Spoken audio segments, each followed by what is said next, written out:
Hello, beautiful people, and welcome to another RIBALD Health class. Hope everyone has been enjoying their holidays or what they have gotten for their holidays and are continuing, if they get time, in lieu of January birth. Yay! Because what the hell was 2020? 2021 is going to be, we're going to step into it lightly, obviously. 2020 it's going to be like that ex that we don't ever admit that we dated. I think we'll just keep it like that. Just never happened. Process that. So this week we're going to be talking about sexual harassment. And I know when people usually think about sexual harassment, they think the worst possible case scenario, right? So even maybe if they're saying something to somebody or it's happening to them, they're like, oh, well, it's not like physical assault, so it's not really sexual harassment. Yeah, it is. There's like the worst of the worst, and then there's like where it starts, right? And there's all this stuff in between. So let's say the baseline is somebody calling you like sweetie or hot stuff or something. If you have a relationship with that person where they can call you that, cool. If you don't, and you've stated to them, like you've created the conversation, like, hey, I don't really think we have that relationship. Like, I don't find it appropriate when you call me that. And if they don't correct their behavior, then it's definitely harassment. But some people just like, that's how they communicate. They call people honey or sweetie, or they're more affectionate than others. And that's why if you create that conversation right off the bat, then you'll know what it is and whether or not you need to document it with times, dates, locations, everything, what was said. So with that in mind, also, I know we harp on guys quite a bit for it because they're usually, or the ones that are most documented of harassment. Women can do it too. And I think I see it on like social media all the time too. They think that, doing these things to guys is funny and it's entertaining, but it's actually sexual harassment. If a guy was doing that to you, you would not be comfortable with it. So be appropriate, right? And just keep that in mind. I see videos of that all the time where these girls are like rubbing up on guys and, it's a joke of it and people are filming it. I'm just like, it's not appropriate. And then they make fun of him because he got an erection from it. I'm like, teenage boys get an erection from literally anything. It's hormones. It's not funny and it's harassment. Okay, so quit it. That's not appropriate. But they think it's funny and it's not. So stop that.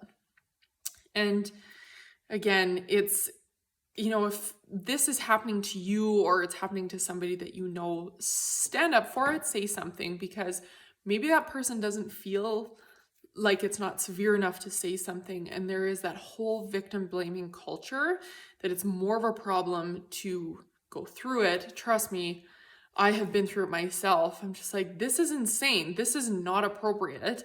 Now I'm getting in trouble because I've endured this long enough.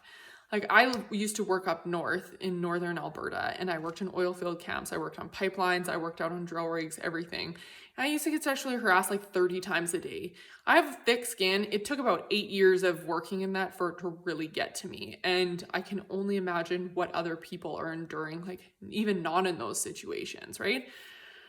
If it's not appropriate and you don't find it comfortable, then state something for sure. And again, even if your group of girlfriends like refers to somebody, so you work with somebody, be like, oh, that hot one, it's still kind of sexual harassment, I think. And it's not appropriate. Do not diminish somebody just to how they look, right? Like use them by their name or state them by their name.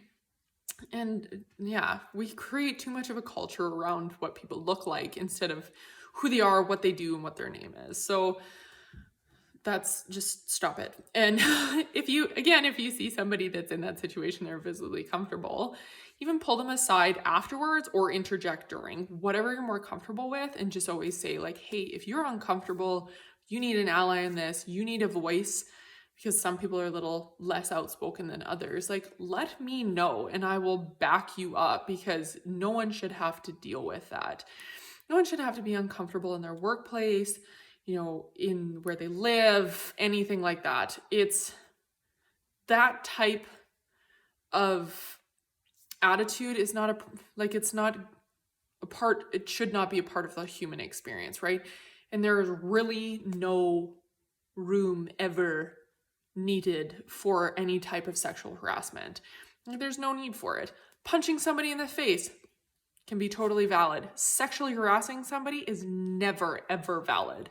So if you see it happening to somebody, if it's happening to you, again, it could be something very simple that makes you uncomfortable. And just because it's not like this person raping you doesn't make it any less sexual harassment, okay? Even like I had talked about in my consent video, if somebody, say an uncle or family member or friend is, inappropriately or like uncomfortably touching your child, and that kid is, and it doesn't have to be sexual either, it can just be like them holding them and that kid is visibly uncomfortable, get them out of there. Teach them very early that nobody has access to your body unless you allow them to. Interest does not mean access. So none of that. And it's not, it's just not appropriate. Like it's your body. You can do with it what you want. And maybe, you never know, like you could be calling somebody sweetie and you don't even, like you don't mean it maliciously, but maybe in their head, maybe they were sexually harassed as a child and that person called them sweetie or something like that, right? We don't know everybody's triggers. It is up to that person to tell us that if it keeps happening, or even if you call somebody that, or you're like that, be like, hey, so I don't mean it maliciously or inappropriately, that's just what I like to call people. And if you're uncomfortable with it, then please feel like you can tell me. And definitely expect to, when people, if you do call them out, or you do say like, hey, I don't find that appropriate, and that's not the relationship we have, like definitely expect an emotional response of some sort, whether it be like, oh my God, I didn't know, I'm so sorry, or, oh, it's not that bad, you're being sensitive. No, if you are uncomfortable with it or you don't want it, and it's some type of advance or comment, whatever, you're fully within your rights of telling that person that that's not appropriate. But again, there's been like such a stigma around like victim blaming or creating these boundaries because they're so blurred that I think we need to state them more. And humans, like, it's just like, humans are animals, but like, whether you're training a dog or whether you are in a relationship, you have to establish boundaries. And people are more comfortable with boundaries. Like, they don't have to be super rigid, be like, hey, I don't like when you tell me that, or hey, I don't like when you call me that. If people blur that line or they push it, then they're not really a good person. So there's that. But like I said, you have a voice, you have the power to state something. And if somebody says this to you, say you're the one that's being inappropriate, like, don't take it personally. Just be like, oh, okay, I'm really sorry. Like, I didn't mean it like that. And even if you did mean it like that, and then correct your behavior, right? Like, you do not get to tell other people how you make them feel, or how, vice versa, right? If they feel something about something, you don't get to decide that, right? So it is their job to communicate that with you appropriately, though. Like, there's no need to scream at somebody the first time. If you're like, oh, hey, hun, something like that. If you're like, oh, hey, I want to do all these things to you, blah, blah, blah. It's the first time you've ever seen them, then yeah, like, yell at them, for sure. It's not appropriate. It's just not a joke. And most of the time when people say, be like, oh, it's just a joke. No, it wasn't. You were being serious. And because it did not go the way that you wanted it to, it is now a joke. So get your shit together. It's neither here nor there.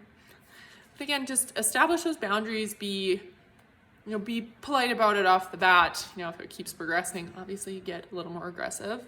And just always remember, you have a voice and you are allowed to create boundaries. And if it makes you uncomfortable, state that, right? Nobody else gets to tell you how you are supposed to feel about something. So